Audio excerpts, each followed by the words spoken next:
evening, everyone. I'm Tricia Smiley with Sue Steffens, and welcome to News Lite, a third less serious than the normal newscast. Up front tonight, Surgeon General C. Everett Koop, in conjunction with Associate Dr. Ed Bluestone, has compiled a short list of activities which have been determined to be detrimental to the human condition. They include: never ask a bald man if you can borrow his toupee to clean your windshield. Never threaten to punish your Dalmatian with spot remover. Never trust an Oriental dentist who sells miniature ivory animals, and never moon a werewolf. Widespread participation in any of these activities would be frowned upon by society. Sue? Drive-in theaters in Beirut no longer permit cars to enter because the threat of car bombing is too great there, according to Lebanese officials. It's not so bad, explained one Lebanese moviegoer, except when it rains. In other news tonight, in dire need of money to cover court costs due to his indictment for illegal influence peddling, former White House aide Michael Deaver has come to terms with the home box office movie division and will star in an upcoming made-for-cable movie, The Phil Silver Story. Tricia? Thanks, Sue. Mayor Edward Koch of New York has announced a new advertising campaign designed to promote abstinence as a way of combating the dreaded AIDS virus. The mayor believes that by just saying no to sex, the chances of contracting the disease will be drastically reduced.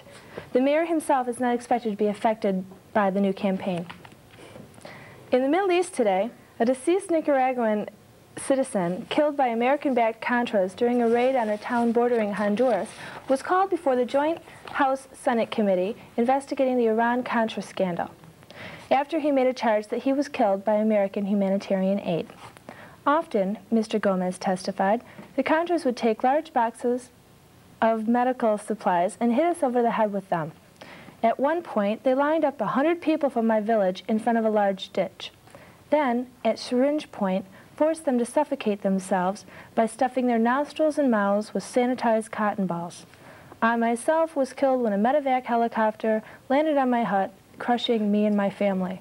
Sue? Well, the votes are finally in.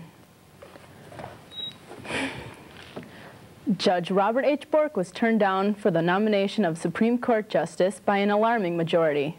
The Senate struck down Bork's nomination today after a special congressional investigation turned up evidence that Bork is in reality a clone of the combined genes of John Houseman and the late Colonel Sanders.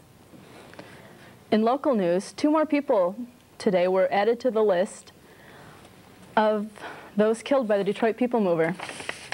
That brings the death toll to an alarming 6. Police say 2 teenagers were attempting to bumper hitch on the elevated train when they grabbed onto the wrong end. Thinking they had grabbed onto the back of the train when in reality they were hanging onto the front, they were run over when the People Mover started rolling. When asked to comment, Mayor Coleman Young said that so many Detroiters had been killed by that train that it should be renamed the People Remover. Tricia? Well, instead of ending the report with the usual news story, I'm going to read today's horoscopes. Scorpios, you can look forward to contact with an escaped psychopath. Sagittarian, excellent time for a close friend to stab you in the back. Capricorn, compulsive gambling will apparently cripple you financially. Aquarian, there's a herpes attack, seems likely. Pisces, things will get worse. Aries, low-income thugs will beat and kick you without mercy. Taurus, your spouse and best friend publicly acknowledge their affair. Gemini, look to be mugged in late October. Cancer, IRS audit, severe penalties unavoidable. Leo, excellent chance of being overexposed to radioactivity. Virgo, spouse's mother and unemployed brother coming for extended visit. Well, what sign did you say you were? I'm an Aquarius, and I'm kind of worried about that. Well, I'm not looking forward to being stabbed in the back by my good friend either. No? Well, that's kind of bad. But at least we're not Leos. That's all I can say. Yeah. Well, that about wraps it up tonight. On behalf of Sue Steffens and the rest of the News Lite team, I'm Tricia Smiley. Thank you, and stay cheerful.